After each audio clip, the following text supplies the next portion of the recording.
Boa noite a todos que estão escutando a gente. Nossa primeira reunião, o nosso grupo de estudos transmitido também pelo YouTube. Esse grupo de estudos dentro do Clube de Astronomia Palio do Ponto Azul. Iniciamos os trabalhos do clube já em 1º de abril do ano passado. Estamos quase formando um ano já de clube. E hoje nós trazemos um assunto desse grupo de estudos, que é esse bate-papo falando um pouquinho sobre astrofotografia. Nós temos o Simpósio Catarinense de Astronomia, que vai acontecer na metade do ano, e nele acontece a exposição de astrofotografia de Santa Catarina. Então, o Pedro, que é um dos membros, secretário também do clube, ele vai apresentar esse material para a gente, falar um pouquinho sobre a astrofotografia, visto os trabalhos que ele já fez até hoje e as fotografias que ele já fez até hoje. Então, ele vai apresentar e trazer esse material para compartilhar com todos aqui do clube mesmo, desse grupo de estudos, e, claro, com todos que estarão acompanhando a gente de forma online. Show de bola, então. Bela introdução, então, Julie. Antes de tudo, eu queria dizer que vai ser realmente um grupo de estudos isso aqui. Eu não anotei muita coisa, então eu vou mais ou menos falar o básico que eu já aprendi, que eu já utilizei para fazer o que eu fiz até hoje, que não é também muita coisa, não. Eu posso dizer que eu usei as técnicas que eu aprendi. Se foi muito bem executado ou só executado, aí não cabe a mim dizer. E realmente nunca nem participei do prêmio do simpósio, que inclusive eu tô com a camiseta aqui. E então é o seguinte, eu sei que tem bastante gente aqui que manja, o próprio Dirley mesmo já tirou bastante astrofotografia com o celular ali no telescópio, então todo mundo vai conseguir ajudar um pouco. Eu trouxe aqui equipamento, então eu trouxe câmera e algumas lentes para a gente demonstrar os princípios básicos de fotografia primeiro, para fazer isso aqui ficar bem completo. Eu vou, infelizmente, ficar olhando para mim mesmo aqui na câmera do lado, eu não vou conseguir olhar para a lente, até para saber se está tudo dentro da tela certinho. Mas então é isso. Como eu disse, então eu vou tentar trazer... A gente vai falar tanto de fotografia para celular, a gente pode falar, né? Para celular quanto para câmera, mas para os dois é interessante a gente começar primeiro falando dos princípios básicos de fotografia. Não sei se os cursos que tem, se os grupos de estudo, sei lá, qualquer coisa que tem sobre essa fotografia começa com esse básico, mas eu acho que é fundamental, né? Então, eu já vi que até o Dirley desligou a câmera aí. Galera, liguem as câmeras e participem. Me interrompam quando vocês quiserem, principalmente a galera aí que manja, ou então a galera que não manja para fazer pergunta, porque aí a gente constrói... Pedro, expande seu vídeo. Vou expandir para todo mundo. Vamos ver se eu consigo. Aí, top. Me avise se deu certo aí, então. Então, fotografia, a primeira coisa que a gente pensa hoje em dia, né, vai ser o sensor de uma câmera. Então, como funciona o sensor de uma câmera? Aqui, não é bom deixar muito exposto, mas, quer dizer, tem que ligar aqui o sensor da câmera. Então, a gente pensa nisso. Tem também a questão, até o Elimar que está aqui, manja de fotografia analógica, tem também a questão do filme. Mas essa é a primeira coisa que a gente pode conversar. Então, o sensor da câmera e o filme é uma questão química e o sensor da câmera é uma questão digital, uma questão que não é analógica, né? Então, mas basicamente ele vai estar sentindo os fótons de luz, ele vai estar percebendo eles e pegando informação com isso. Com essa informação ele vai saber o nível de cor, o nível de branco, quão branco ele é, enfim, ele vai saber compor a imagem como um todo. Isso aí entra o primeiro controle que a gente tem na hora da gente tirar foto, que é o ISO. Então eu vou querer falar basicamente, tentando ser bem breve, mas explicando esses 3 primeiros conceitos e em o que eles afetam a nossa fotografia ou a fotografia.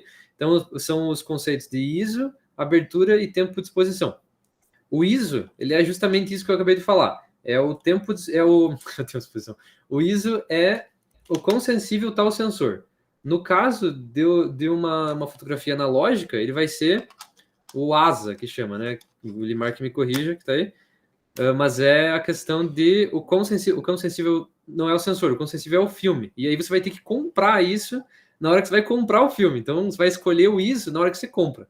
No caso da fotografia analógica de céu, eu imagino que você já vai ter que comprar o ISO 400, ISO, não sei se tem 800, deve ter, né? Mas deve ser mais caro, eu imagino. Se o Edmar quiser Sim. complementar aí. Só adicionando ao que você falou, o ISO, na verdade, ele foi uma padronização, né, que as próprias marcas criaram para que elas produzissem filmes, superfícies fotossensíveis com a mesma sensibilidade em todas as marcas, né? Tipo, para a Kodak não vender um filme para o dia com uma exposição, e a Fujifilm vender também um filme para o dia com outra exposição, daí que foi criado o ISO, né? Então, o próprio nome técnico dele é como se fosse padronização internacional de alguma coisa, que agora não lembro o nome. Então, o ISO usado na fotografia é o mesmo ISO que eles usam, por exemplo, para padronização de normas e regras na indústria, por exemplo, que você ouve falar o ISO 9000, o ISO 14001, é o mesmo ISO, só uma padronização internacional. Mas está correto o que você falou aí. Show de bola, então. Então, e para quem nunca mexeu com uma câmera ou algo do tipo, ó, nessa câmera que eu estou usando aqui para me filmar, eu tenho a configuração de ISO aqui. No caso, agora está no ISO 320. Eu posso mudar aqui, por exemplo, para o ISO 100, ó, que seria o ISO de usar em dia, né, ensolarado. Seria esse aqui, então tá escuro. Se eu quiser usar o ISO, por exemplo, aqui, sei lá, um ISO 800, ó, vai ficar bem mais claro. Então, todos os controles que a gente vai falar, ele vai mudar no quão exposta está a imagem, no quão clara está a imagem. Então, aqui eu fixei nesse 320 que eu considerei que é o ideal. No caso da gente falar, sempre quando a gente falar em algum controle que vai mudar o quão claro ou quão escura a imagem, a gente sempre tem que pensar que tem um porém. Então, assim, você vai dizer, para fotografar o céu, vamos colocar o máximo de ISO possível e vai aparecer até o que a gente não consegue observar com os nossos olhos. Não é assim que funciona. Por quê? Primeiro que a gente nosso olho é bem melhor que uma câmera, então já por isso já não vai acontecer. Mas também porque o ISO vai ter a questão do ruído. Então, na verdade, o ruído ele é o mesmo, não importa o ISO que você escolher, mas ele vai aparecer mais quando você coloca um ISO maior. Então, o ISO, ele, a não ser talvez em fotografia analógica, talvez seja diferente, mas para o ISO, se você tiver em ISO 100 e ir lá e dar um boost na exposição, vai aparecer o mesmo ruído que iria aparecer se você tivesse com ISO maior. Mas falando de maneira básica, o ISO vai aparecer quando a gente dá um boost nele. Quando a gente vai lá para o ISO 800, no caso dessa câmera aqui, no ISO 800 já aparece bastante ruído. No caso dessa câmera que eu estou usando para gravar aqui, dá para usar bem mais ISO sem ela aparecer muito ruído. O ruído aqui dá para ver no fundo da imagem, lá onde está mais escuro, ó, dá para ver que tem bem mais granulado. Até a qualidade da imagem não está tão boa, então não dá nem para ver tanto. Mas dá para ver que está bem granulado. Então a gente sempre tem que evitar esse granulado. E no caso da fotografia vou deixar isso 400, agora achei que ficou um pouco melhor. No caso da fotografia analógica, não, no caso da fotografia, astrofotografia, o ISO também tem outro problema, que é além do... Focou. Além da questão do ruído, também tem alguns dots, esqueci qual é o nome agora, mas é ruído também, só que ele é um ruído digital que aparece, que são tipo pixel vermelho, uns pixel verde que aparece. Por ele não ter ele não conseguir, a câmera não conseguir ver realmente o que tem no céu, ela vai lá e adiciona informação. Isso a gente vai ver depois, se der tempo, sobre a questão de empilhamento, que você consegue também reduzir o ISO fazendo um empilhamento de imagens. Então, você tirou lá 30 fotos. Ele vai pegar essas 30 fotos e vai ver o que é que fica em todas as fotos, mas que não está se movimentando igual ao movimento das estrelas. Em uma foto está de um jeito, lá na última foto as estrelas vão ter se movimentado um pouco. Ou o planeta Terra vai ter se movimentado. Com o planeta Terra se movimentando, a gente vai deixar... As estrelas teriam que estar em uma posição diferente, mas você consegue ver que o ruído vai permanecer. Então, isso a câmera consegue... Um software que você vai usar para fazer empilhamento vai utilizar de diversas cálculos matemáticos para entender o que devia estar ali e o que não devia. E aí ela consegue tirar aquele ruído e fazer com que a tua imagem fique melhor. Mas, em princípio, é bom você não ultrapassar, por exemplo, nessa câmera aqui, eu não uso mais do que ISO 400, quando eu vou tirar foto do céu. Essa câmera aqui dá para usar um pouco mais, mas ainda assim não é tão bom usar tanto. Alguém tem alguma pergunta ou alguma coisa para acrescentar nessa questão de ISO? a gente não fazer uma pausa tão grande, eu vou continuar falando, mas se alguém quiser falar alguma coisa, interrompe. Já que a gente tá gravando, você não podia ficar 10 minutos aqui esperando alguém falar alguma coisa. Então a gente pode passar para o próximo. Só se eu pensar se não tem mais alguma coisa sobre ISO. Mas seria isso. Seria ISO. Qual que seria um ISO ideal para você fazer uma astrofotografia que apareça, por exemplo, um pedaço da galáxia, um céu estrelado, assim, um ISO que seria bom, assim, claro que vale a pena de cada equipamento, né? Mas um ISO que você usa nessa câmera que você estava segurando na mão ali. Então, para essa câmera aqui, como talvez se fosse assim, tirar uma foto bem aberta, com outra lente aqui, talvez, para essa câmera eu nem tenho mais lente aberta, eu vendi a minha, eu tô só com lente um pouco mais longa, essa aqui é a mais aberta que eu tenho, que é uma 24mm, depois a gente pode falar o que é isso. Mas, para essa câmera aqui, eu sempre tenho o problema que ela é muito escura. Então essa câmera aqui, essa lente aqui é a lente mais aberta que eu tenho, que é 2.8, então ela acaba, aí já é bem clara, mas ainda assim é um pouco escuro. Então eu prefiro, depois vocês vão entender o que eu tô falando, para quem não manja. Mas eu acabo sempre querendo deixar o mais ISO possível, para tentar pegar mais imagem, mais luz, mais iluminação, mais claridade, mais exposição. Porque aí a gente vai ver daqui a pouco que tem um problema na questão de você aumentar o tempo de exposição. Você pode, que é uma técnica que a gente já vai falar o que é isso, fazer uma longa exposição. Só que se você não tiver um mecanismo para que a câmera movimente junto com a rotação da Terra, você não vai poder aumentar tanto o tempo de exposição. Então, se você quiser fazer a galáxia aparecer bem bonita, a Via Láctea aparecer bem bonita na tua foto, você vai necessariamente precisar de um ISO alto, no meu caso. Então, eu coloco sempre o máximo que eu posso, que no meu caso é 400. Então, o que eu recomendaria fazer para quem tem esse tipo de câmera, não sei se é o mais recomendável, mas o que eu faço é, eu vejo até onde eu posso ir com o meu ISO sem aparecer muito ruído. Aí eu escolho lá esse valor que eu escolhi e eu digo, é isso aqui. E aí eu começo a mexer nas outras funções, na questão da abertura e na questão da exposição, para ver o quanto que eu posso nessas características também. Sempre o meu objetivo é conseguir o mais luz possível. A não ser que eu esteja tirando foto da Lua, a não ser que eu esteja tirando foto com alguma composição terrestre, que vai aparecer alguma coisa na frente, no primeiro plano da foto. E o céu é só o fundo. Mas a princípio é isso. Acho que responde a pergunta, né, Júlio? Se alguém tiver alguma outra coisa para acrescentar aí. Pedro, o mesmo vale para celular? Sim, no celular, acaba que, por exemplo, eu não sei, aí agora é uma coisa que eu até devia ter estudado, testado, talvez, para o celular, para fazer astrofotografia, talvez não valha a pena, me corrijam, o pessoal aí que tira bastante foto com o celular do céu, eu nunca tiro, mas talvez valha a pena você nem usar o... Tô sentindo que meu áudio está estourando, vou baixar um pouquinho. Nem vale a pena você usar o modo Pro. Talvez valha a pena usar algum modo noturno, alguma coisa assim, se for fazer alguma composição. Porque o celular, ele acaba que ele nem tem uma capacidade de tirar foto sem ruído tão grande.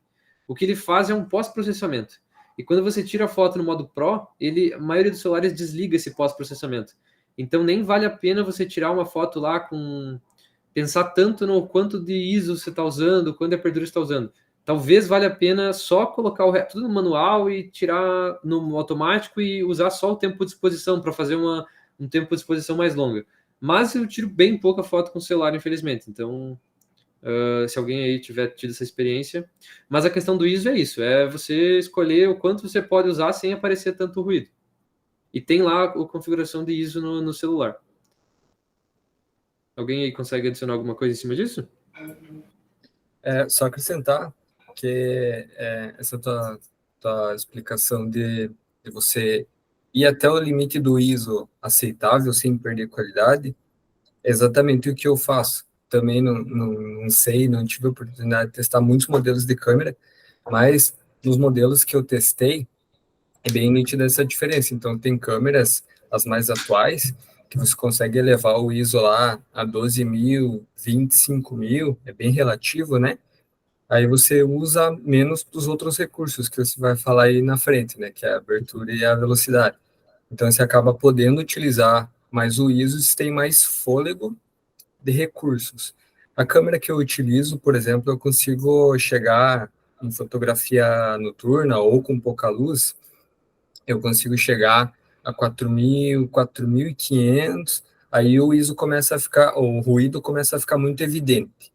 Então, quando eu tenho muito ruído digital, por forçar o ISO, aí fica mais complicado eu editar, né, a fotografia.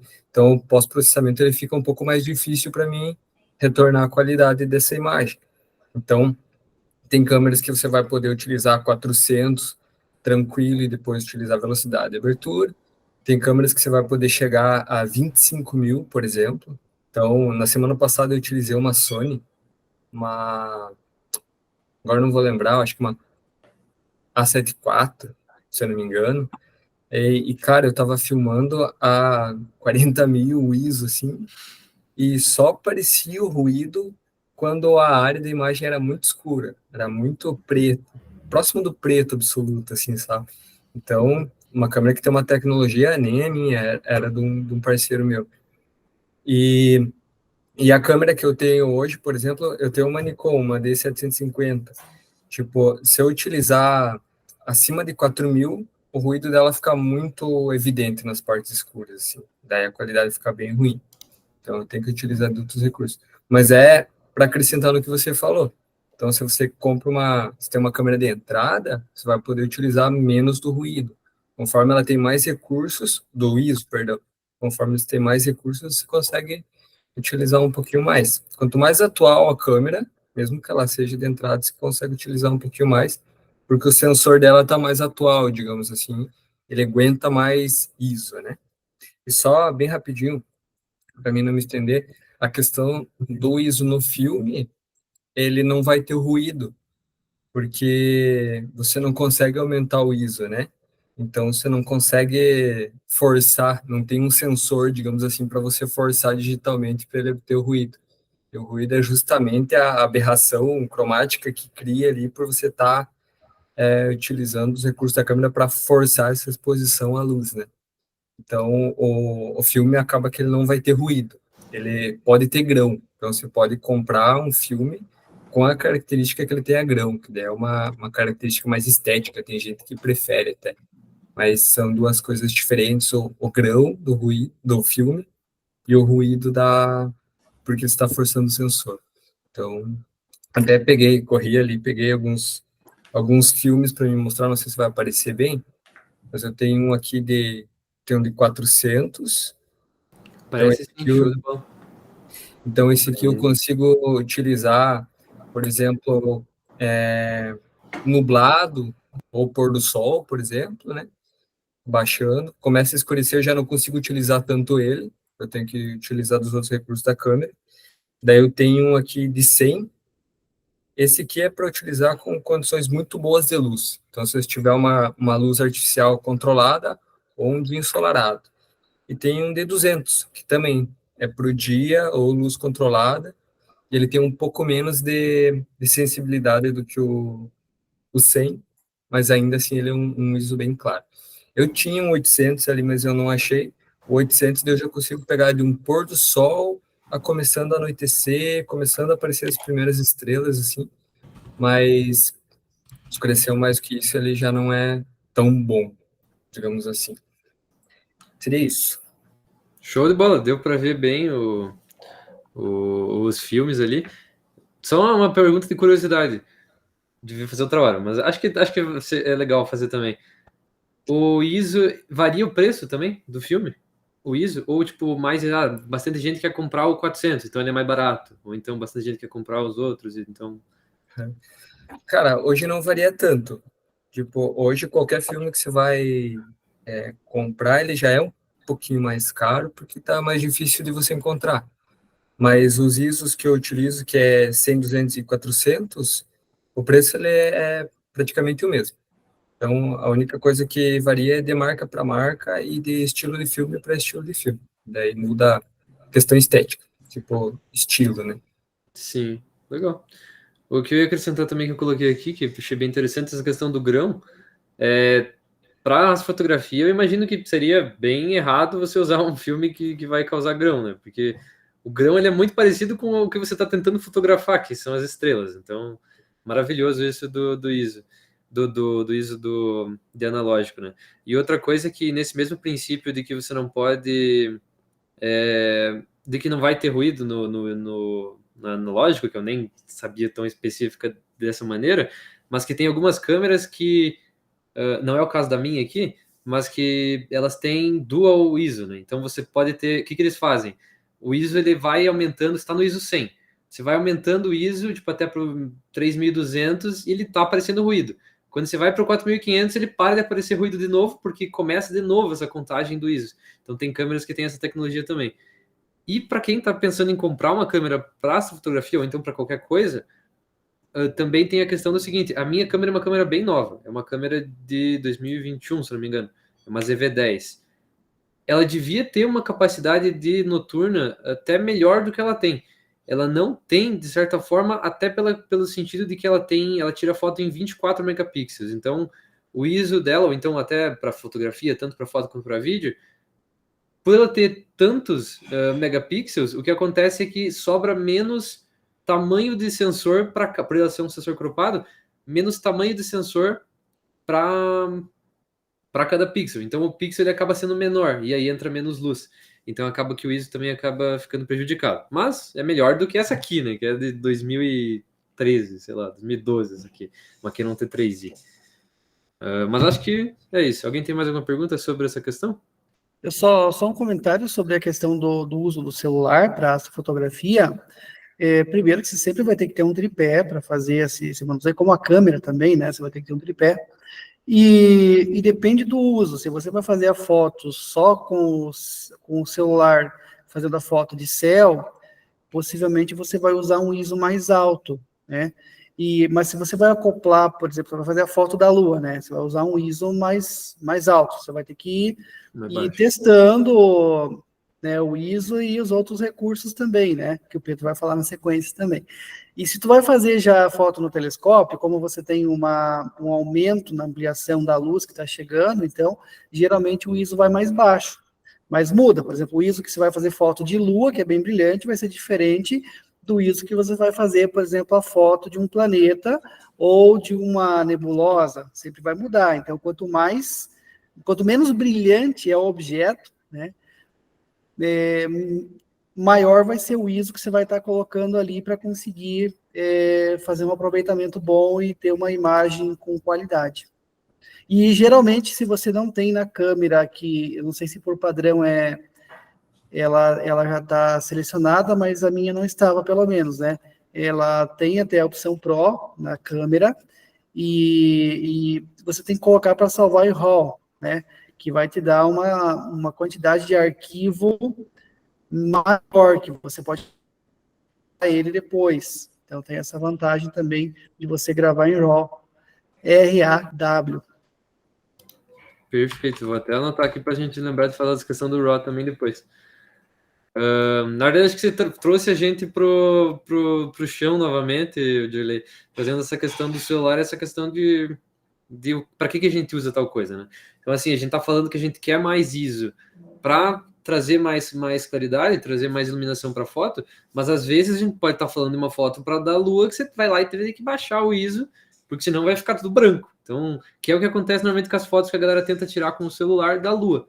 Fica tudo branco estourado. Você vai ter que ir lá puxar o ISO. O ISO é a primeira coisa. Quando você vai tirar uma foto da lua, por exemplo, e a lua tá lá estourada, a primeira coisa que você vai fazer é baixar o ISO. Porque ele alto só vai trazer malefício para tua foto, que é o ruído.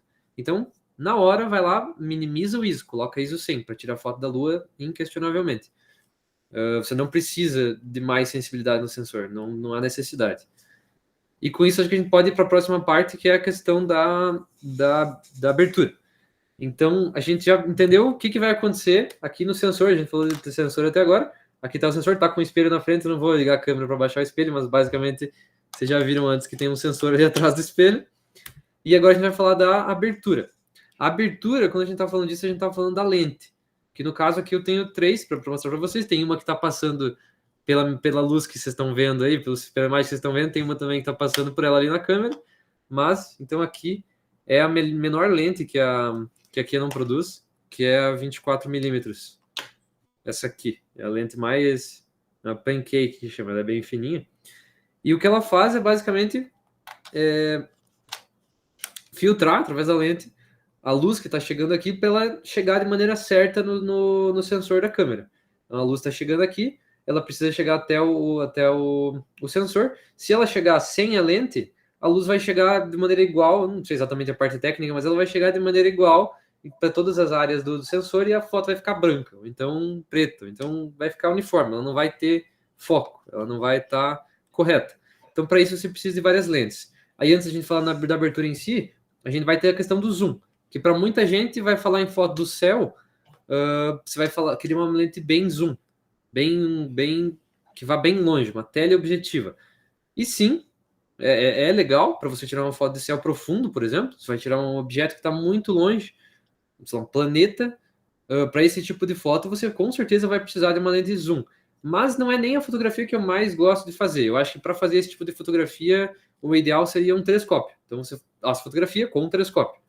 Mas para a câmera, nisso que a gente está falando agora de abertura, tempo de exposição, e isso, nem é tão legal assim. Dá para fazer.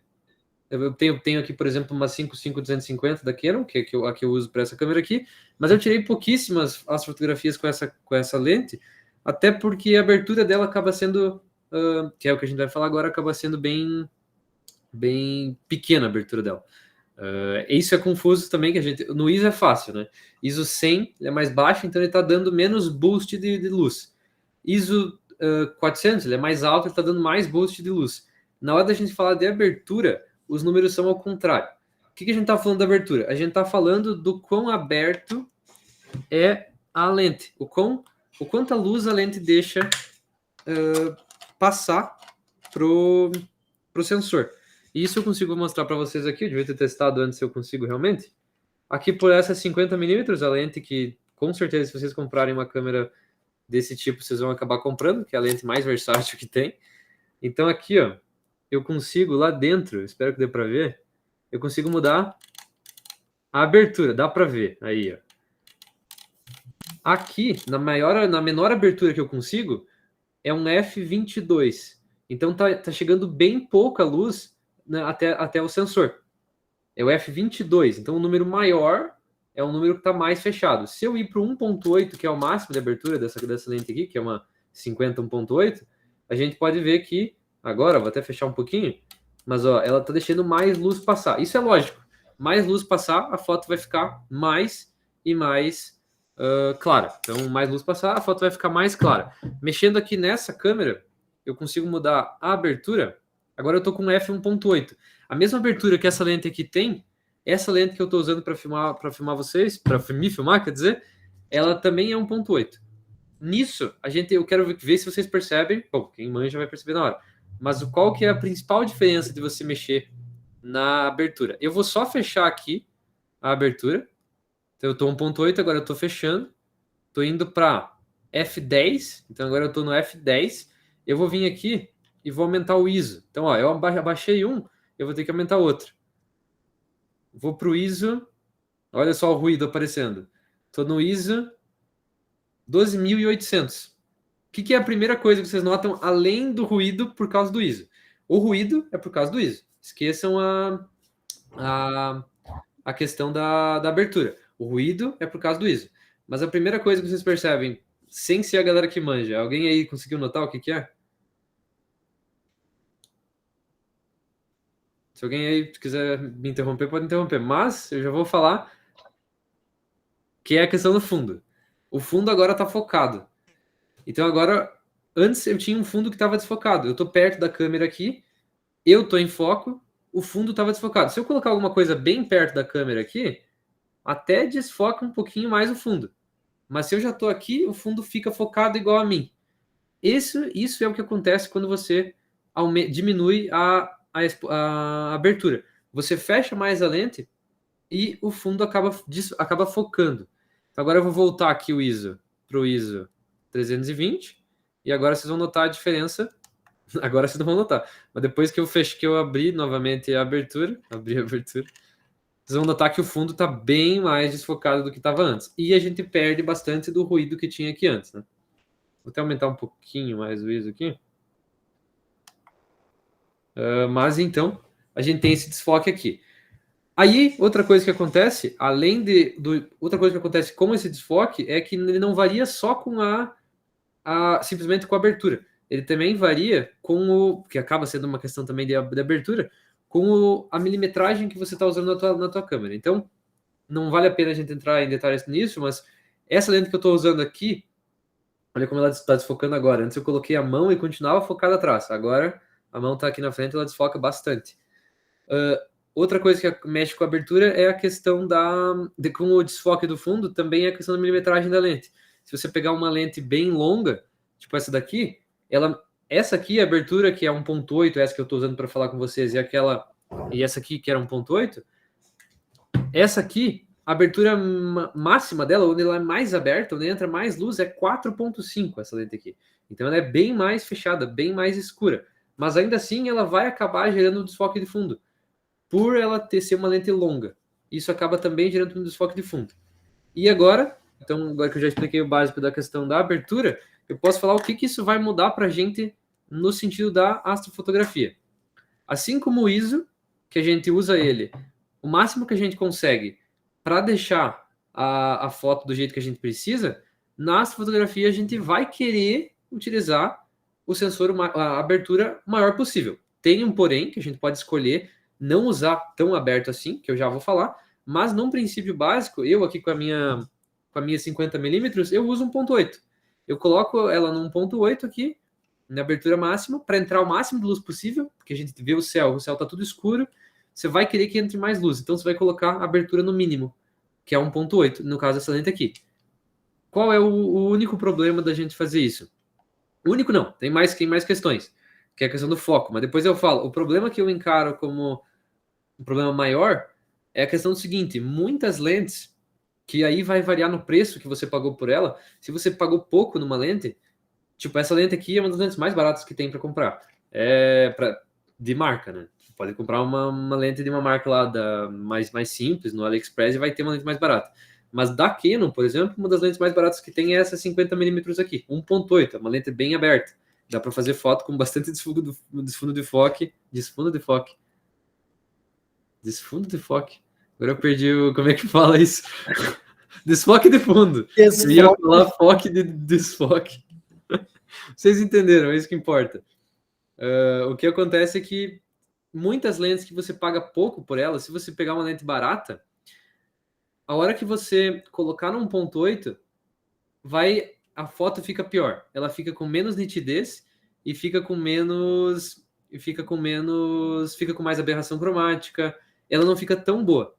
Então, às vezes, você pega uma lente barata, que no 1.8 ela aparece bastante aberração. Ela aparece e fica um pouco nítido. Se você der um zoom e for olhar realmente de perto a imagem, ela vai acabar parecendo bastante...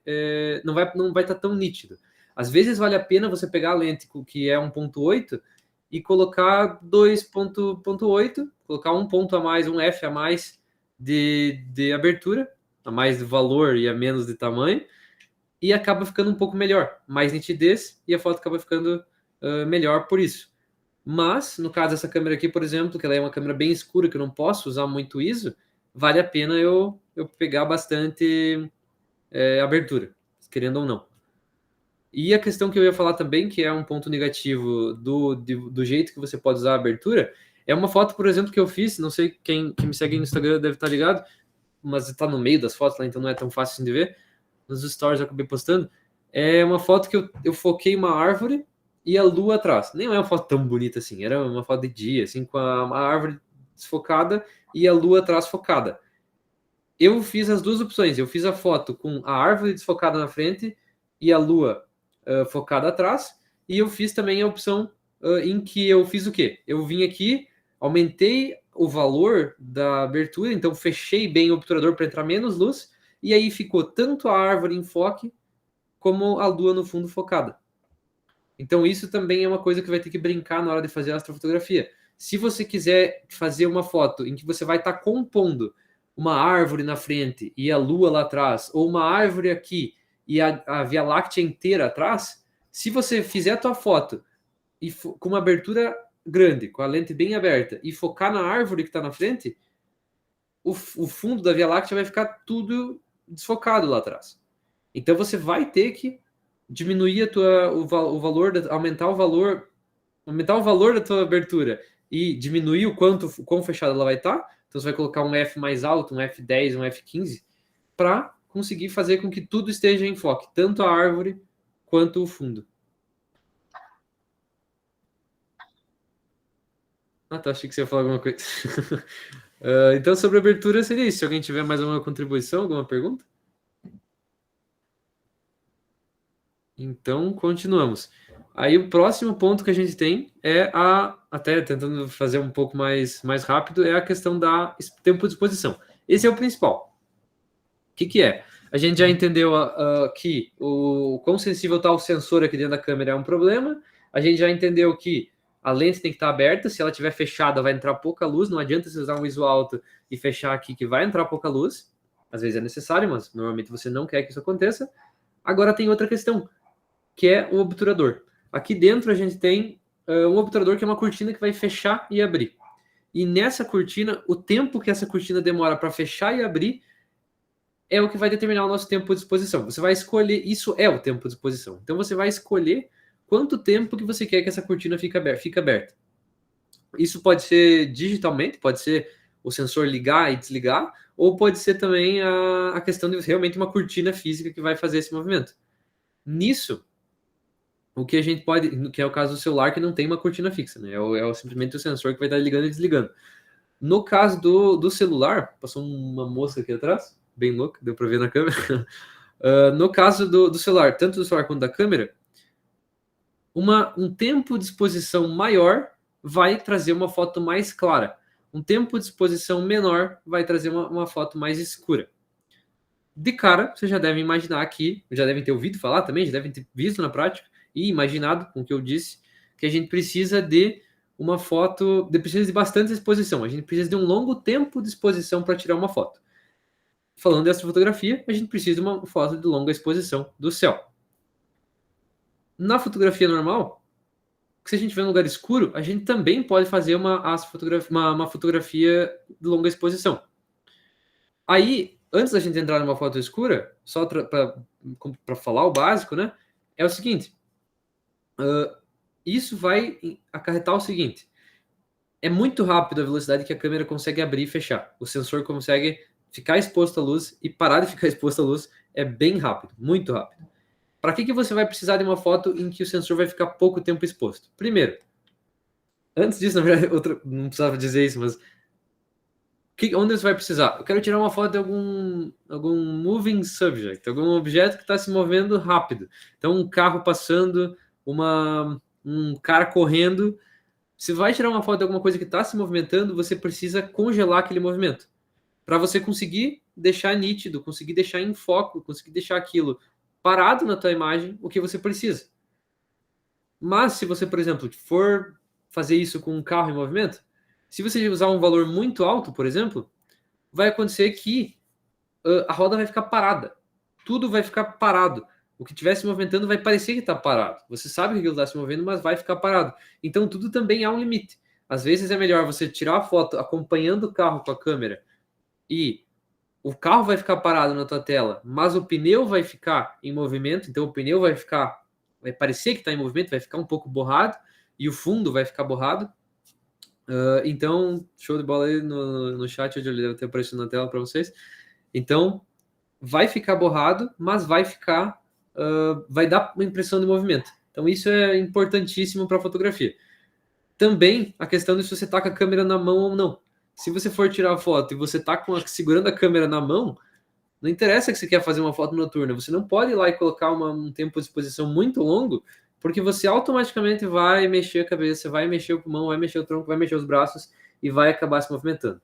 Com treino, você consegue se movimentar menos e fazer fotos com tempo de exposição maior. Mas isso nem é algo que você tenta fazer. Você não tenta, nossa, eu tenho que treinar, ficar em estático. Talvez você faça isso para vídeo, para você conseguir se manter estável sem tremer demais, mas não para foto. Para foto você vai ter que ir lá e aumentar, diminuir o teu tempo de exposição, deixar a câmera o mais breve espaço de tempo possível com o sensor exposto.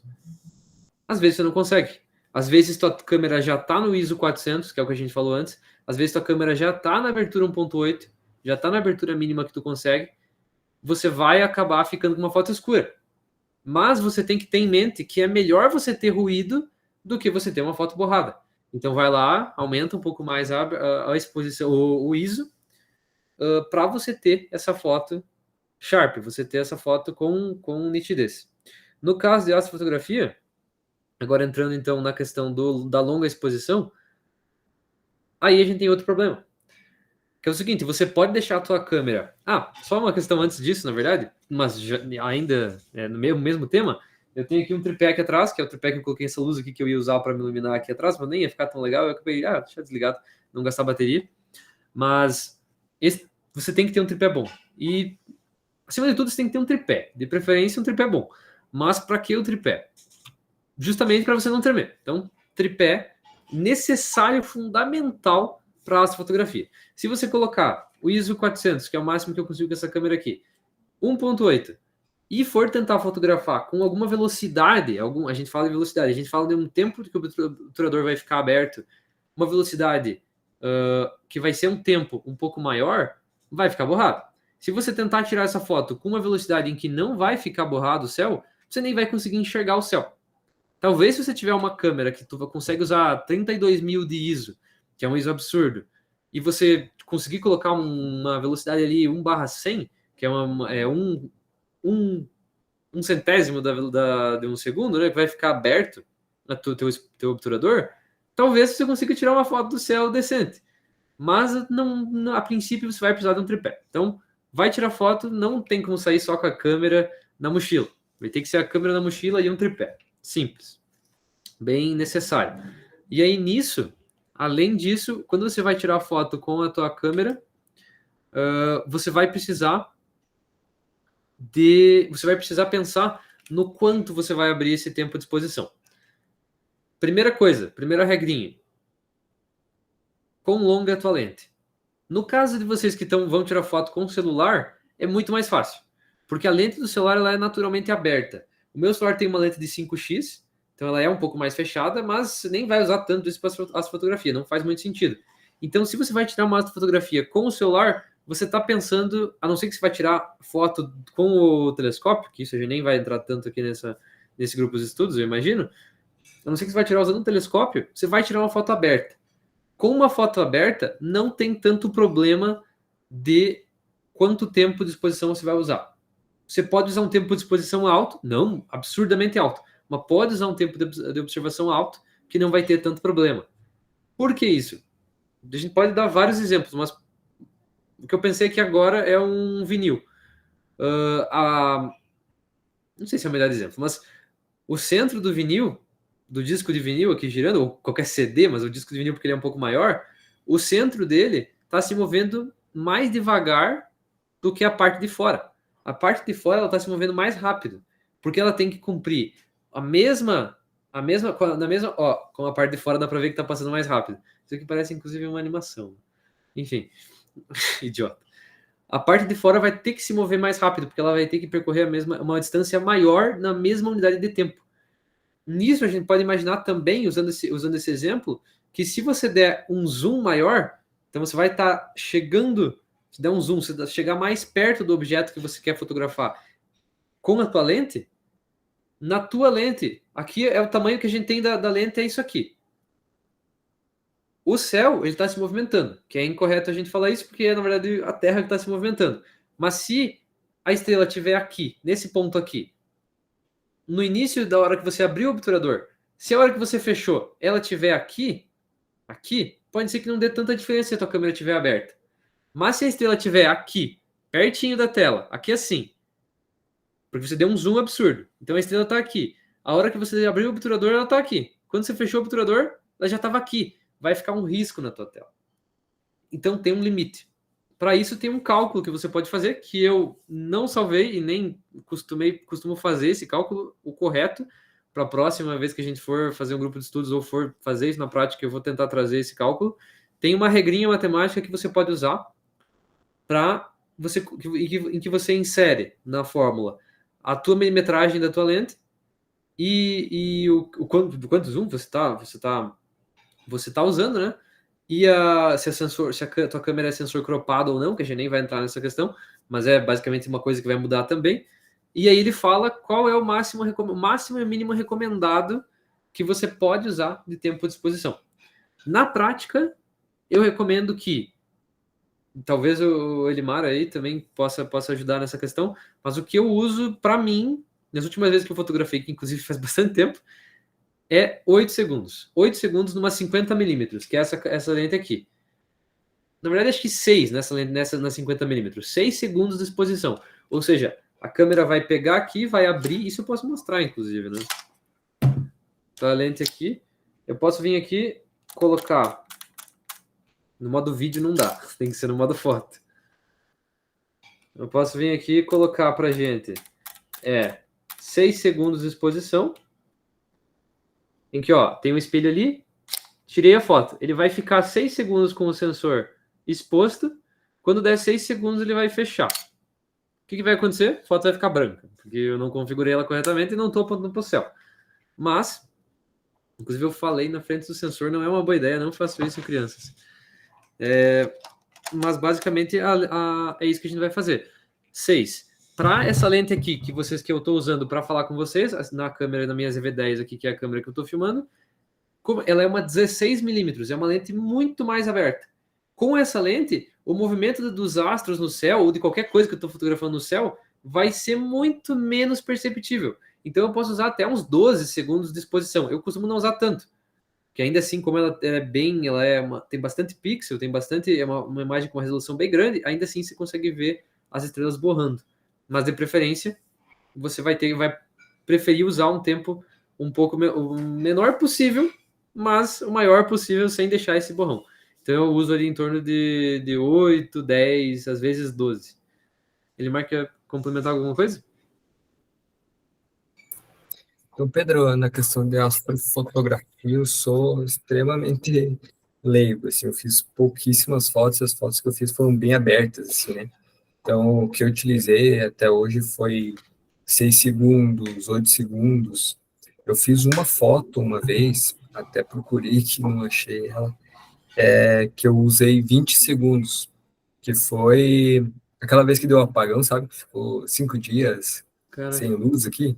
Uhum. E eu morava em Caçador. Aí, como deu um apagão, não tinha nenhuma poluição visual, não tinha nenhuma poluição luminosa lá e tal. Isso. Aí eu fui brincar na parte da casa lá e tal, e eu utilizei 20 segundos. Com a lente 50mm, ele fez um rastro bem considerável em 20 segundos, assim.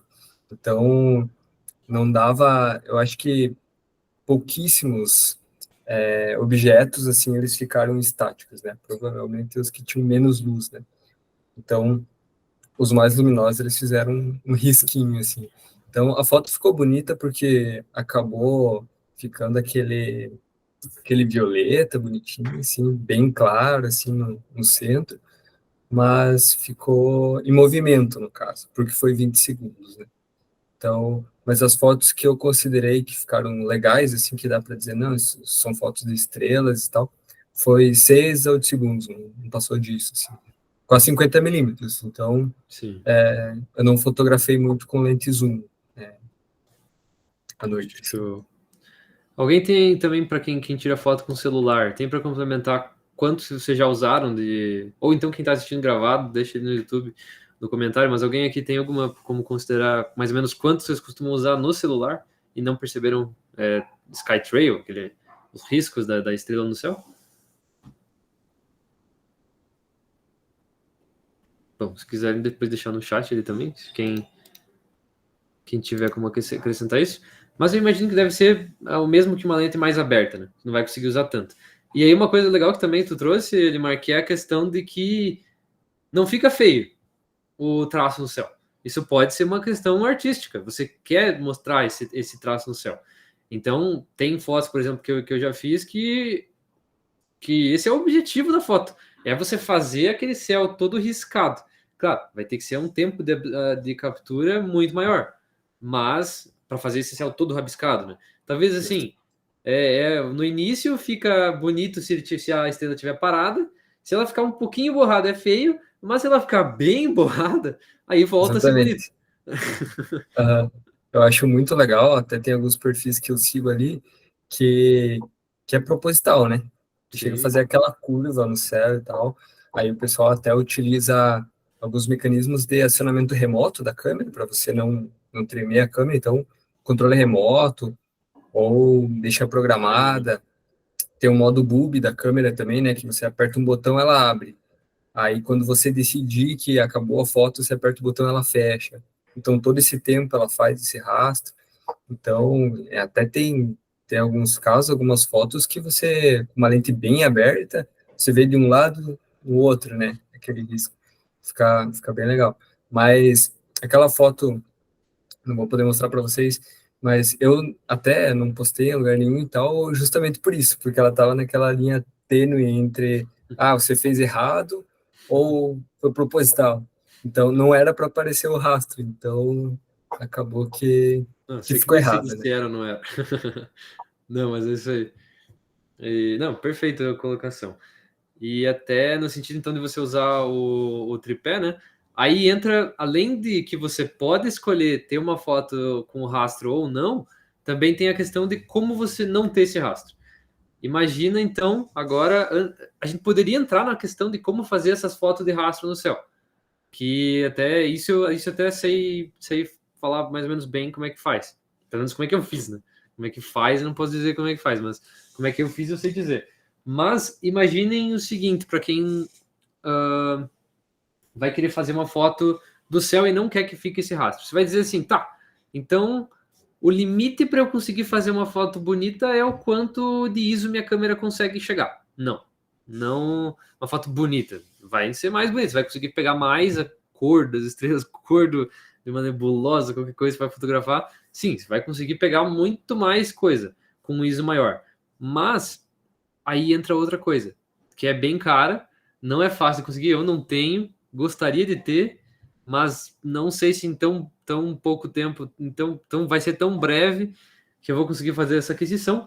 Mas é o seguinte, é uma ferramenta que você alguém deve ter já tá imaginando aí o que que é, que você consegue acoplar no teu tripé ou então em alguma coisa tipo de, de telescópio mesmo, né?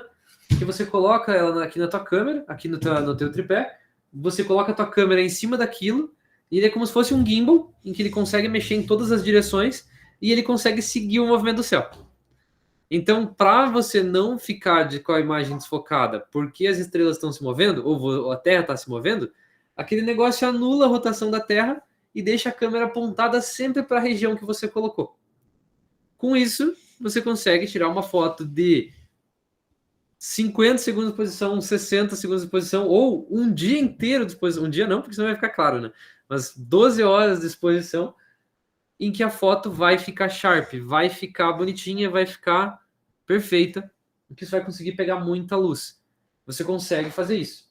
Com certeza, hoje em dia, você vai precisar de software para conseguir utilizar essas imagens, porque senão vai ficar tudo branco, porque ela vai acumular, a estrela que está mais próxima vai acumular aquela luz, e vai ficar estourada a imagem. Então você vai precisar tirar várias fotos e fazer uma composição depois usando algum software. Me corrija se eu estiver errado, não manjo tanto dessa parte, mas nunca nem tenho esse equipamento, né? Mas imagino que é isso que você vai ter que fazer. Mas sim, aí acabou o problema do tempo de exposição. Você pode colocar o tempo de exposição que você quiser. É como se fosse um hack da vida. Você vai lá e faz isso. E aí uma reclamação que eu tenho, e para que se alguém aqui que está assistindo, talvez o Leonardo ou o Leandro, esqueci quais são os outros nomes do Léo. Leandro, Eduardo e Alexandre. Os nomes que a gente chama o Leonardo, que talvez esteja assistindo aí. Eu tenho gimbal de câmera, gimbal de filmagem. Por que ninguém adapta o sistema do funcionamento de um gimbal para fazer ele virar uma ferramenta dessas? Porque é totalmente plausível, é totalmente possível. Você com o gimbal da tua câmera, você consegue fazer ele apontar para onde você quiser. E ele é bem preciso, muito preciso. Ele tem ali os servos dele que são extremamente precisos. Por que ninguém faz Porque o problema desse tipo de ferramenta que eu falei aqui, custa em torno de R$2.500, R$3.000, esse tipo de equipamento. O problema desse tipo de equipamento é que tem pouca gente comprando. Um estabilizador de câmera tem muita gente comprando. Você acha um estabilizador de câmera por R$800. Talvez um mais antigo até mais barato. R$800 já é barato, mas um mais antigo mais barato que isso. E conseguiria fazer a mesma função. Não é feito para isso, talvez a bateria vai gastar de maneira diferente. Os servos são muito mais fortes do que precisa, porque um servo desse de câmera, para fazer esse movimentozinho que vai só seguir a rotação da Terra, ele pode ser muito lento, com uma marcha muito lenta para fazer um movimentozinho curto. Esse tipo de estabilizador de câmera é um servo que tem que ser muito mais rápido, muito mais preciso e rápido. Então, ele é melhor ainda do que esse tipo de equipamento. Talvez eu esteja falando besteira. Mas, Léo, se tu estiver assistindo aqui, vem para a câmera agora, seria uma boa fazer algum hack no sistema, no software desses equipamentos para que seja possível. Pedro, Oi. tem uma pergunta. Esse equipamento que você falou, o que controla ele, o que dá as coordenadas para ele seguir? Como que ele sabe que é aquele objeto que ele deve seguir? Eu espero que tenha alguém nos comentários que vai me corrigir se eu falar besteira. Mas o que eu já vi até hoje, tipo, olhando no AliExpress e vendo alguém usando, é que ele simplesmente pega a rotação da Terra. Ele não precisa fazer muito cálculo, tipo, não é nem usando dados de, tem que atualizar um firmware lá. Não, você vai lá e escolhe o tipo de objeto que você está fotografando, e ele vai lá e já escolhe, tipo, nele mesmo, tipo, o mecanismo lá, você vai lá e no slide, você escolhe o objeto que está fotografando e ele automaticamente já segue. Eu imagino que tem alguns que dá para conectar dados e você escolher, eu quero a Lua. E ele já vai lá e já acha a Lua, já acha o instrumento correto. Mas pelo que eu vi, os mais baratos, esse de 2.500 que eu falei, eu acho que ele só pega a rotação da Terra e anula ela. Talvez tenha que fazer alguma calibração, não sei. Como se ele tivesse já o cálculo ali de... Tipo, o quanto o servo tem que andar ou não. Então é muito... eu acho que se o Dirley tivesse aqui, ele ia saber, por causa que o telescópio acho que segue isso também, né? Ele consegue escolher essa opção, eu acho. Isso. No telescópio aí é dados, aí ele já tem a própria montagem do telescópio já ajuda, mas realmente dados. Ele sabe onde é que ele tem que fazer o próximo movimento nos servos para continuar seguindo. Esses daí, acho que o telescópio ainda é mais inteligente do que esses. Esses são bem arcaicos, assim, é bem básico. Mas realmente, talvez hoje ele consiga complementar. Só que ele vai ter que assistir tudo isso que a gente já conversou até agora para chegar nessa parte. Alguém tem mais uma questão sobre isso? Então, eu acho que a gente pode falar sobre o Rock, eu tenho anotado aqui. Nisso, acho que também o Edmar consegue me ajudar. Quais são as diferenças, então, essa questão de... A foto o que a gente está acostumado é o formato JPEG. JPEG e PNG. Então, isso é uma maneira que os dados da foto estão escritos para que o teu computador consiga ler. E, normalmente, quando você está falando de uma imagem JPEG e uma imagem PNG, você já está falando de uma imagem que ela já está, principalmente JPEG, uma imagem que ela já está processada. Você escolheu como ela vai ser. Mas tem muita coisa na hora que você tira a foto que a câmera consegue fazer melhor. Então, essas configurações que eu venho aqui e mudo, por exemplo, estou aqui mudando as configurações, o tempo de exposição não tem o que fazer. É o tempo que o sensor está aberto. A abertura é o quão aberta está ou não a lente. O ISO é o quanto que eu pedi para o sensor estar exposto ou não. Mas o equilíbrio de branco, outros tipos de configuração que você pode ter, tipo para evitar, por exemplo, aqueles negócios do olho vermelho, ou até em questão, o princípio básico de exposição, às vezes a câmera consegue muito mais detalhe. Por exemplo, a câmera deve ter, aqui na minha blusa a gente tem tons de azul claro e azul escuro. E preto também. Os tons aqui, a minha câmera consegue ver muito mais do que ela está conseguindo ver aqui agora. De tons de preto e preto, azul, e enfim, azul claro, azul escuro. Ela provavelmente consegue ver muito mais. Só que se ela mostrasse tudo isso, a camiseta ia ficar com uma cor errada. Uma cor estranha. Mas se eu quiser na edição achar que ela mostrou pouco ou mostrou muito, eu consigo editar isso. Se eu tiver um arquivo em RAW, que é cru em inglês, é RAW, é RAW. eu consigo, se eu tiver um arquivo bruto, por exemplo, na minha câmera, se eu não me engano, um arquivo bruto, a hora que você tira a foto em RAW, que é o arquivo bruto, eu falei arquivo bruto umas 438 vezes. Se você tirar essa foto em RAW, ela vai ter 20 megabytes. Se você vai lá no teu editor de foto e exporta ela em JPEG, ela vai para 2 megabytes. Então ela perde muita informação. Informação essa que você vai escolher na hora de editar a foto. Então, importantíssimo tirar foto em RAW, tanto para celular quanto para câmera. Tira a foto em RAW, que depois na edição você vai ter mais dados. Se você tirar a foto em JPEG, você está confiando no teu celular e nas configurações que previamente você já estabeleceu para o celular, como vai ser essa foto. O quão exposta ela vai ou não tá. Então, não vale a pena. Vale a pena você tirar a foto em RAW e depois você consegue dizer, cara, eu quero que a minha camiseta aqui mostre todos os detalhes aqui dela. Eu vou lá e aumento as sombras lá no editor de foto. E aí minha camiseta vai aparecer todos os detalhes, todas as dobrinhas aqui. Ah, eu quero aqui embaixo, ó, meu pescoço que tá pegando a luz aqui do lado, aqui do lado, aqui e aqui no monitor. Essa luz que tá vindo aqui tá deixando muito claro aqui. Na edição, na foto, eu quero ir lá e tirar os realces. Então aqui que tá tudo branco, eu consigo retornar um pouco de detalhe. Eu consigo talvez retornar aqui um pouco do vermelho da minha pele, dos fios da barba aqui. Eu consigo melhorar isso. Para a fotografia, fundamental também. Às vezes você tirou a foto e você nem sabe como que ela vai ficar. Você foi lá e colocou o tempo de exposição em 6 segundos, 8 segundos, e pode ser que fique de um jeito bom, pode ser que não fique. Se você tiver a foto em RAW, você pode reaproveitar ela. Então, isso é fundamental. Também, não só para você conseguir recuperar ela ou não, como também é importante essa questão do RAW ou não pro próprio software, que a gente nem comentou isso ainda muito, mas que é a questão de empilhamento. Um software de empilhamento que você vai usar no computador, ele vai precisar desses dados extras. Então, às vezes você, por exemplo, você pode pegar várias fotos, uma em cada exposição, e jogar elas para o software. Se o software tiver esses dados dizendo qual a exposição, qual que está essa exposição, qual que está aqui agora em cada foto, tiver esses dados também extras aqui da roupa, ele consegue fazer um trabalho melhor. Já foi configurado para máximo, tudo para um sistema para o ChatGPT. Quanto mais dados o ChatGPT tiver, um resultado melhor ele consegue. Mais melhor é legal, né? Quase que eu falei. Um resultado melhor ele vai conseguir entregar. Então, sempre mais dados é naturalmente melhor. Uma vez a gente não conseguia tirar tanta foto em RAW porque nossos cartões de memória eram mais reduzidos, o tamanho deles.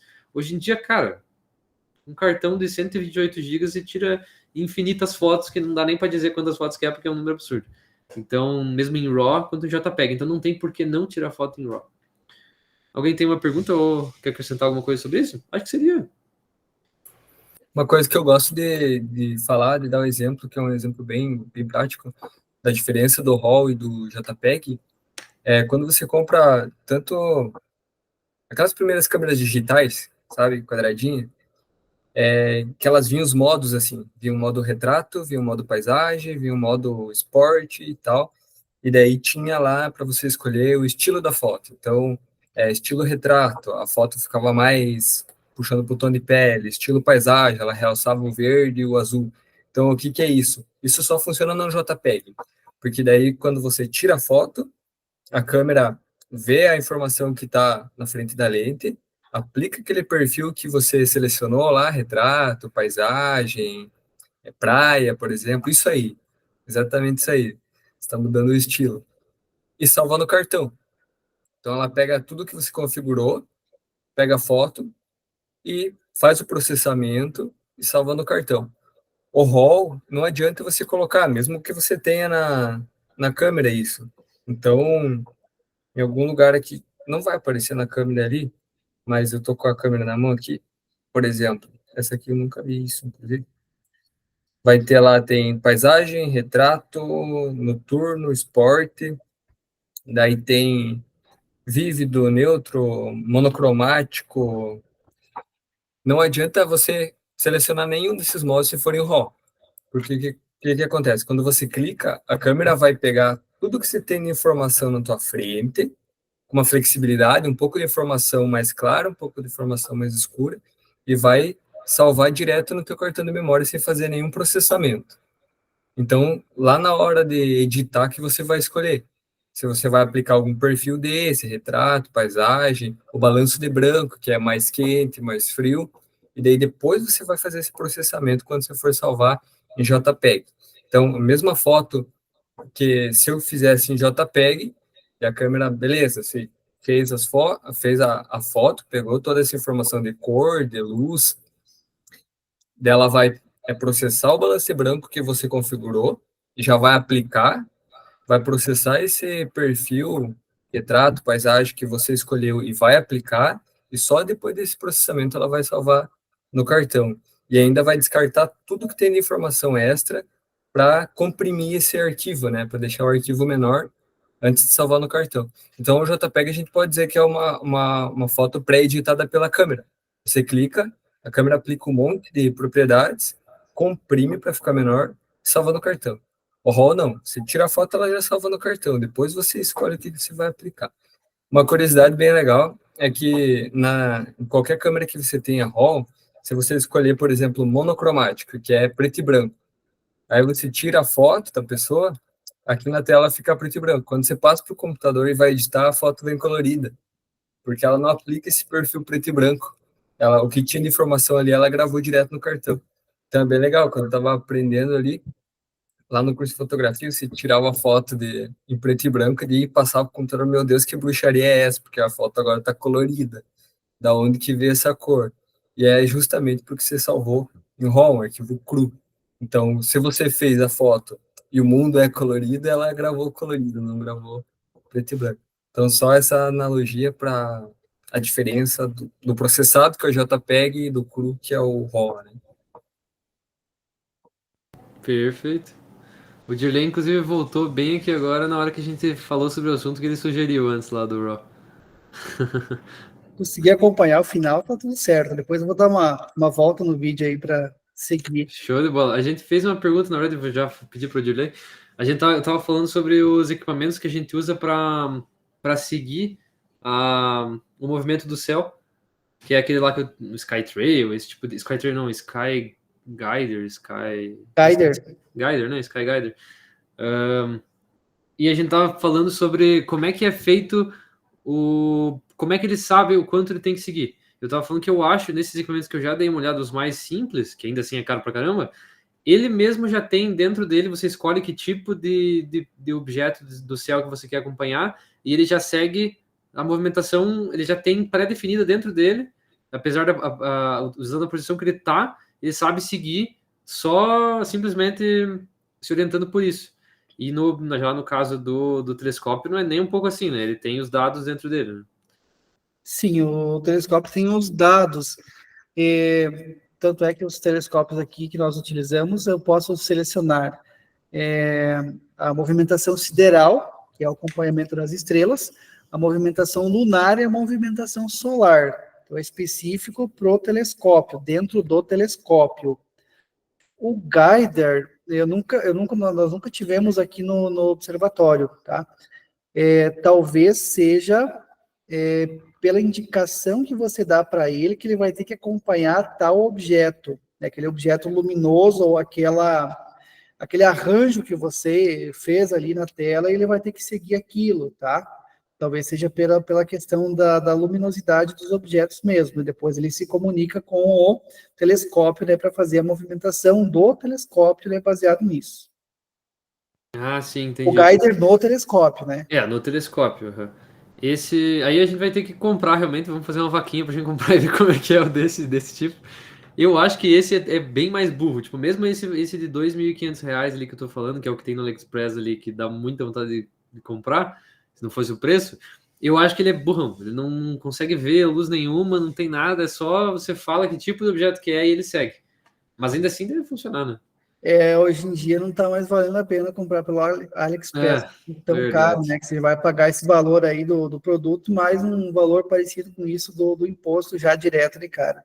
Exato.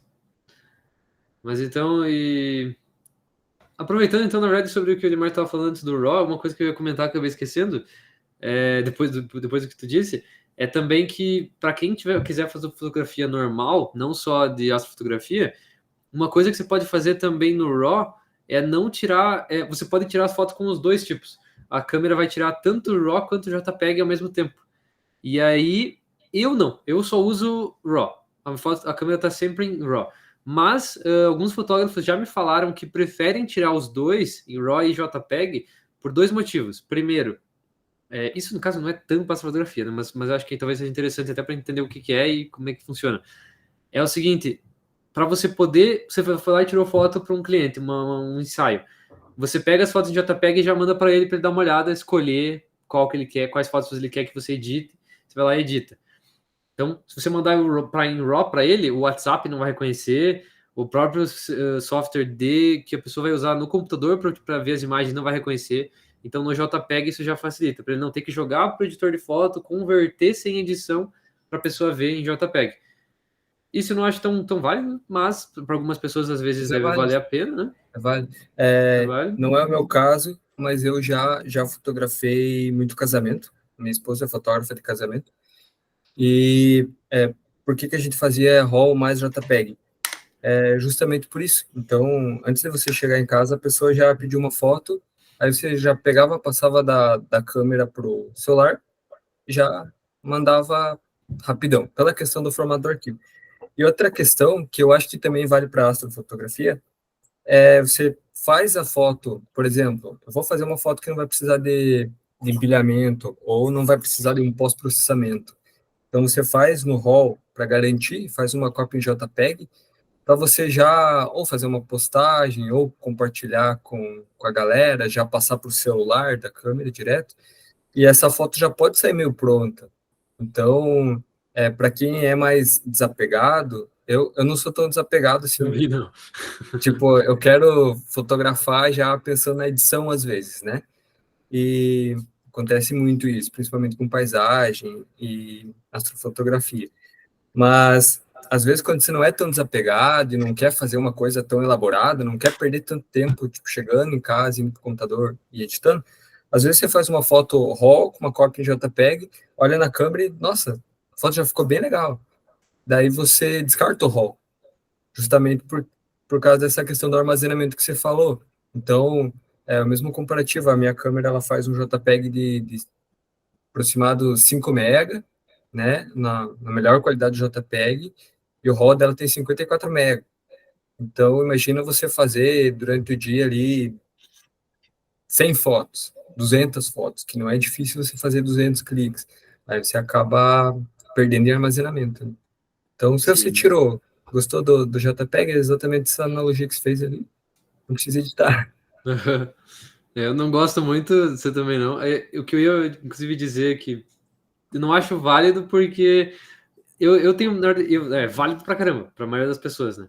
Mas eu não consigo, eu tenho medo de mandar a foto em JPEG pra pessoa e ela se confundir depois qual que é editada, qual que não é, e acabar... Esse é o meu medo. Mas sim, é algo válido. Mas daí tem outro ponto também, Edmar, que talvez você possa também me dar a tua opinião sobre isso. Um fotógrafo uma vez me disse, e assim, não dá para dizer que não é um problema, mas ele me disse que a chance que já aconteceu com ele de corromper arquivo em RAW. Aí ele prefere salvar em JPEG e RAW, porque às vezes pode corromper o RAW e o JPEG vai estar lá bonitinho. Eu nunca tinha ouvido falar, foi uma vez só que eu ouvi falar desse problema, e é bem válido até, mas assim, como foi só uma vez que me falaram, eu disse assim, não, vou continuar só em RAW, mesmo para ocupar menos espaço ali. Menos espaço, já é bastante espaço para fotografar em RAW, né? Mas para não ter os dois arquivos, eu disse assim... Já aconteceu comigo. Já aconteceu contigo? Só que no caso não foi o arquivo em RAW que corrompeu, foi o cartão, né? Então, a câmera tem a funcionalidade de você gravar, por exemplo, o RAW em um cartão e o JPEG no outro cartão. Então, se dá um problema no cartão que está o RAW, você ainda tem o JPEG. Então, mesmo que tenha menos informação para você editar, o arquivo tá salvo lá, né? Tá útil, né? Mas pode acontecer. Mas corromper RAW comigo, pelo menos, nunca aconteceu. Mas agora que tu falou isso, eu pensei em outra coisa. Talvez possa acontecer o seguinte: se você corromper o cartão, você não, né? A câmera corrompeu o cartão e você manda para uma empresa de recuperação, talvez seja mais fácil para eles reconhecer, conseguir recuperar um arquivo JPEG do que recuperar um RAW, porque é um arquivo mais simples, não é tão complexo. É um arquivo que precisa de menos decodificação. Verdade. Mas acho que isso foge um pouco do tema, né? Mas acho que deve ter sido útil para quem está ouvindo. Mas pode ser útil para prevenir, por É. exemplo, você vai ficar uma noite inteira fazendo fotos lá e de repente tem uma segurança a mais para você guardar suas fotos. Ou melhor, que também no simpósio lá vai ter agora, tem 2 tipos de prêmio, né? É o prêmio para efemeridades, né, astronômicas, esse é o termo correto, né, Odile? Efemérides. Efemérides, exato. De uma fotografia disso, ou então uma fotografia que você pode tirar em qualquer momento do ano. Ou em um momento do ano, mas todos os anos você pode tirar essa foto. Em todas as épocas. Então você está lá fotografando um eclipse e aí, cara, você perdeu o eclipse, Sim. já era, né? Então, sim, realmente é relevante isso para a gente também na fotografia. Bem, tem mais algum ponto nessa parte? Senão, bom, não sei, que a gente pode já encerrar ou se a gente entra na parte de empilhamento, pós-processamento. O que você acha, Dirley? Eu imagino que pelo tamanho do vídeo, né, seria legal a gente finalizar e aí usar em outro momento, até praticando um pouquinho, né, o que a gente aprendeu hoje, para entender como é que funcionaria o empilhamento, para fazer justamente trazer umas imagens feitas e depois processar elas e ver como que fica o resultado depois. Até poderia ser feito aí, você fazendo já na tela do computador mesmo, né? Seria bem legal para apresentar para a gente isso. Sim, perfeito. Claro que tem um pouco... Pode falar. E outra questão importante que talvez, dentro do simpósio, sempre há a possibilidade de fazer inscrição para apresentar algum trabalho, alguma coisa desenvolvida no sentido, né, relacionado com a astronomia, e a fotografia também, né? Então, eu acho informações como essas que nós tratamos aqui hoje bem pertinentes e que, às vezes, pode auxiliar uma galera que está começando ou que está indo nos primeiros simpósios, né? Pode dar um esclarecimento para elas. E só questão do tempo, né? Que geralmente o tempo para esse tipo de apresentação é bem curtinho, ali em torno de 10, 15 minutos no máximo, né? Então, seria legal apresentar um trabalho desse tipo, apresentando esses detalhes de forma prática e simples, e depois apresentando um resultado feito, uma imagem feita, ou algumas imagens feitas, e como que foi feita cada uma delas. Seria bem legal. Show de bola. Fazendo uma última, então, nessa parte, realmente vai ser legal a gente fazer isso, então, fazer a prática da fotografia e depois fazer o pós. Também tem uma questão que a gente pode falar pessoalmente, para quem está assistindo gravado, então se considera essa questão, mas muita coisa a gente já faz, até a Limara acho que comentou isso uma hora, a gente já faz pensando no pós, né? Pensando no pós-processamento. Por exemplo, se eu quiser fazer um empilhamento, aquelas fotos que a gente estava falando antes do SkyTrail, na hora que a gente chegar lá para fazer a foto, eu posso dar a ideia, quem aqui quer fazer, para fazer um grupo que vai fazer SkyTrail, um grupo que vai fazer não sei o quê. A gente pode pensar o seguinte: você já tem que fazer as fotos pensando no depois. Então, se você vai fazer um SkyTrail, que nem o Elimar disse antes, que a estrela está saindo daqui, e tá do horizonte, e está batendo aqui no outro lado do horizonte, claro, se você pegar mais no meio aqui da estrela polar, que você consegue ver o eixo de rotação, aí você consegue fazer isso com menos tempo de fotografia, né? Mas imagina que você vai ter que configurar a tua câmera da maneira correta para ela tirar essas 600 fotos daqui até aqui desse movimento para ir lá no pós você fazer. Então o pós ele está muito ligado com a fotografia mesmo, na hora, o quanto você vai configurar. Mas também tem o pós-processamento da gente só tratar a imagem, né? Pegar a imagem e tratar. Realmente a gente se alongou bastante aqui nessa conversa, espero que tenha valido a pena. Alguém tem mais alguma questão? Então podemos encerrar. Acho que é isso, né? Deixa contigo o encerramento. Opa! Não, só quis falar, acho que sim, para você não ficar no... Tá. Não ficar no vácuo. Então, deixa o encerramento contigo, então, Júlia. O que você acha? Mas da minha parte seria isso. Espero que tenham gostado e deixa um like aí no vídeo e não sei nem que canal que isso aqui vai ser postado, vamos criar um canal do Capa, provavelmente, ou já criamos, para você que está assistindo, bem-vindo ao canal do Capa. É isso aí, galera. Então, obrigado por estar acompanhando, né? E se gostou do conteúdo, curte, se inscreve no canal e sempre vai ajudando aí na divulgação. Hoje, no caso, na divulgação da astrofotografia, tá? Um abração a todos, obrigado a todos que estiveram presentes aí acompanhando. E ao Pedro, claro, que foi o responsável por apresentar esse conteúdo para nós, que foi tão legal, e o tempo passou aqui que a gente nem viu. Obrigadão, tá, pessoal?